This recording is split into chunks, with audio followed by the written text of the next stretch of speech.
Want to know how to create an agent that generates you a workout plan for yourself? Well, no worries.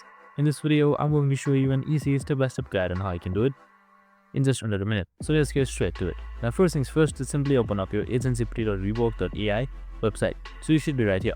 So we have also created similar videos regarding AgentGPT, which is on our channel, so make sure to watch it. Now, once everything is done, you should be on the deployment tab by default. Now, just simply type in your name of your agent. So you can just simply type in anything. So I'm just going to be typing workout GPT for now. And now you can just simply paste this prompt right here. So what this prompt says is the goal is to create a personalized workout plan based on these inputs. So which is a fitness goal. So you can just simply type in the fitness goal, your available equipment, and days per week, how many days you want to work. Now just simply add a additional prompt. You can also customize the prompt by adding it as you want, but this should be perfect. Now simply select run. And now as you can see right here, your AI agent should start working and it should give you your desired output. And that's it, super simple and easy. You can modify it by following up as well. I hope this video helped.